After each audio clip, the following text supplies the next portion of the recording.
नमस्कार दोस्तों, कैसे हैं आप सब। आप सभी का स्वागत है आपके अपने YouTube चैनल पर। और आज की हमारी कहानी शुरू करने से पहले जो भी चैनल पर पहली बार आए हैं या जिसने भी अभी तक चैनल को सब्सक्राइब नहीं किया है तो जल्दी से जाकर चैनल को सब्सक्राइब करें और घंटी का बटन दबाकर ऑल का आइकन जरूर प्रेस कर लें ताकि हमारी कहानियों की नोटिफिकेशन आप तक सबसे पहले पहुँचती रहे और आप हमारी कहानियों का आनंद उठाते रहें। तो दोस्तों, अगर आपको हमारी कहानियाँ अच्छी लगती हैं, लाइक शेयर और कमेंट्स करना ना भूलें ताकि हमारा भी हौसला बढ़ता रहे और हम आपके लिए ऐसी ही नई नई कहानियाँ लेकर आते रहें। तो चलिए शुरू करते हैं आज की एक और बेहतरीन कहानी। रितु, आजकल तेरे घर में क्या चल रहा है? दामाद जी कैसे हैं? और वह तेरी नकचड़ी नयन स्वाति छुट्टियों में मायके आई थी या नहीं? समधी जी का समय कैसा कट रहा है? आजकल रिटायरमेंट के बाद तो दिन भर तेरे लिए सिर का दर्द बन गए होंगे। दिन भर चाय की फरमाइशें करते रहते होंगे, कभी चाय के साथ पकोड़े तो कभी समोसे। बड़े चटकारे लेकर निर्मला जी ने आतुरतापूर्वक अपनी बेटी से उसके ससुराल की खबर लेनी चाहिए। रितु बोली, मम्मी जी आजकल अपने घर का क्या हाल सुनो। जब से बाबूजी रिटायर हुए हैं घर का माहौल ही चेंज हो गया। दिन भर जैसे जश्न का माहौल बना रहता है। सासुमाँ और ससुर जी को लगता है कि अभी उनका नया नवेला दाम्पत्य जीवन शुरू हुआ। सासुमाँ तो जैसे नई नवेली दुल्हन है। सुबह नहा धोकर चटक रंग की साड़ी पहनकर ससुर जी के लिए अपने हाथों से चाय बनाती। तब तक ससुर जी पार्क से एक्सरसाइज करके लौट आते। रोज सासुमाँ के लिए बालों में कजरा लगाने के लिए लाना नहीं भूलते। फिर दोनों बालकनी में बैठकर चाय पीते। ससुर जी अपने हाथों से सासुमाँ के बालों में कजरा लगाते। मुझे तो देखकर ही हंसी आती और शर्म भी। सासुमाँ बुढ़ापे में इतनी गहरी रेल की पटरी जैसी लंबी मांग भरती है और माथे पर इतनी मोटी बिंदिया सजाती है कि दूर से ही आंखों में चुभती है। और ननद की तो पूछो ही मत, अब की बार पूरे 10 दिन लगा कर गई है मायके में। हर रोज़ नई डिश खाने की फरमाइश। मैं तो तंग आ गई थी। कल ही अपने ससुराल गई, तब जाकर चैन की सांस मिली। यह कहते हुए रितु बेहाई सी हंसी खिलखिलाकर हंस पड़ी। तभी ऑफिस से अनुज आ गया। रितु अपनी माँ से फुसफुसा कर बोली, माँ फ़ोन रखती हूँ, शायद आपका लाडला दामाद और माता पिता का लायक बेटा ऑफिस से आ गया है। आपके दामाद जी ठहरे श्रवण कुमार, अपने माँ बाप की बुराई जरा भी नहीं सुन सकते। मैं कल आपसे बात करूँगी। रितु ने फ़ोन काट दिया। अनुज ने पूछा, मम्मी पापा कहाँ हैं? रितु दबी आवाज़ में बोली, कहाँ होंगे? पीछे बागीचे में बैठे होंगे, तोता मैना बनकर चहक रहे होंगे। अनुज ने रितु की बात सुन ली और वह बोली, अभी क्या बोली तुम? अपनी जुबान पर लगाम लगा कर रखा करो। अच्छा नहीं बोल सकती तो इतना भद्दा भी मत बोला करो। मैं बाहर गार्डन में माँ बाबूजी के पास जा रहा हूँ, चाय वहीं ले आना। कुछ देर बाद रितु चाय की ट्रे लेकर पहुंची तो देखा कि सास की आंखों में आंसू थे और वह मुस्कुराते हुए अनुज को आशीर्वाद दे रही थी। रितु समझ गई, आजकल सास ससुर को हर रोज़ नया सरप्राइज मिलता है। वह सास से बोली, माँ क्या हुआ? लगता है आज कोई बड़ा सरप्राइज मिला है आपको। सास बोली, हाँ बेटा, देखना अनुज ने वर्ल्ड टूर का पैकेज दिया है मुझे, हम बूढ़े बुढ़िया को। अनुज बोला, माँ आपने आपको बुढ़िया मत कहो। मैं जानता हूँ कि यह आपका सपना था जो हम भाई बहनों का पालन पोषण, एजुकेशन और अच्छी ज़िंदगी देने के चलते आप भूल गई थी। लेकिन अब आपका यह सपना पूरा होगा और सबसे अच्छी बात यह होगी कि अब बाबूजी का सारा समय केवल और केवल आपका होगा।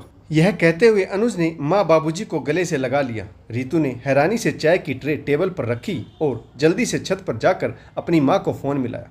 हेलो माँ, एक पटाखा खबर सुनो। सासुमाँ और ससुर जी हनीमून पर जा रहे हैं और अनुज और मेरी ननद स्वाति ने मिलकर उन्हें यह पैकेज गिफ्ट किया। निर्मला जी बोली, क्या कहती है रितु? बुढ़ऊ और बुढ़िया सचमुच पागल हो गए हैं क्या?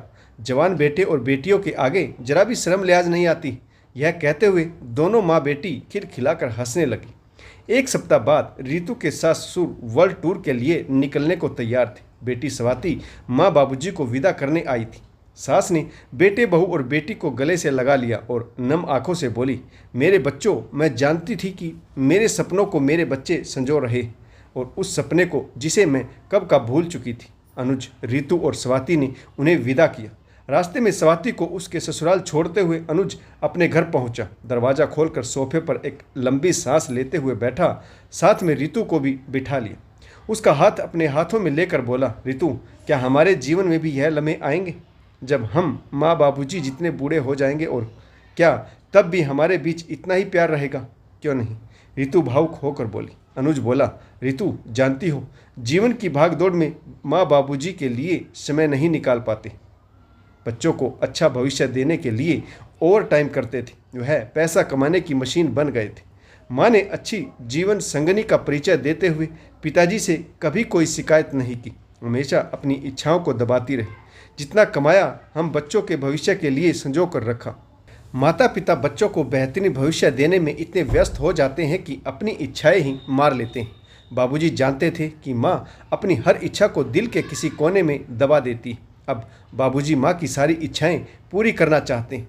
यह वर्ल्ड टूर भी बाबूजी के कहने पर ही हुआ है। बाबूजी चाहते थे कि वर्ल्ड टूर पर जाने की व्यवस्था मैं और स्वाति करें, क्योंकि अगर माँ को पता लगता तो वह बस अपने बच्चों की तमाम इच्छाएं पूरी करने के लिए वर्ल्ड टूर पर जाने से मना कर देती। यह कहते हुए अनुज भावुक हो गया। ऋतु ने अनुज को गले से लगा लिया और वह बोली, हाँ अनुज, मैं चाहती हूँ हमारा प्यार भी इस मुकाम पर पहुँचे जहाँ पर आज माँ बाबूजी का प्यार है। यह कहते हुए उसकी आंखें भी नम हो गई। आंखों से पश्चाताप के आंसू बह रहे थे। वह कितना गलत समझ रही थी। ऋतु ने प्यार को केवल दैहिक सुख का साधन समझा, लेकिन यह तो मन और आत्मा की तृप्ति है। आज उसे सबक मिल गया। ऋतु के फ़ोन पर फिर से उसकी माँ का फ़ोन आ गया और वह बोली, हेलो ऋतु, तेरे घर के लैला मजनू हनीमून पर गए क्या? ऋतु बोली, हाँ माँ, बाबूजी वर्ल्ड टूर पर गए और मुझे लगता है कि ऐसा ही एक टूर आपको भी पापा के साथ निकाल लेना चाहिए। माँ, प्यार जताने की कोई उम्र नहीं होती, ढलती उम्र के साथ प्यार और भी गहरा हो जाता है। ऋतु की माँ बोली, क्या बात कर रही हो? तेरी सास कौन सी बूटी पिला कर गई तुझे? तेरे तेवर भी बदले बदले से नज़र आ रहे हैं। ऋतु बोली, बूटी प्यार, सम्मान और जिम्मेदारी की, जिन्होंने आप पिलाना भूल गई थी। माँ, आज के बाद आप मेरे सास ससुर की शिकायत मेरे सामने कभी मत करिएगा। आज तक मैं गलत थी, परंतु मुझे अब सबक मिल चुका है। ऋतु ने फ़ोन रख दिया। तो दोस्तों, आपको यह कहानी कैसी लगी कमेंट्स करके जरूर बताइएगा। आशा करता हूँ कहानी आपको जरूर पसंद आई होगी। तो इस कहानी में किस पात्र की भूमिका अच्छी रही और इस कहानी से आपको क्या सीख मिली, यह भी कमेंट्स करके जरूर बताइएगा। अगर आपको हमारी कहानियाँ अच्छी लगे, लाइक शेयर और कमेंट्स करना ना भूलें, ताकि हमारा भी हौसला बढ़ता रहे और हम आपके लिए नई नई कहानियाँ लेकर आते रहें। तो दोस्तों, कहानी पढ़ने के लिए आप सभी का बहुत बहुत धन्यवाद। जय हिंद, वंदे मातरम, भारत माता की जय। जय जवान और जय किसान।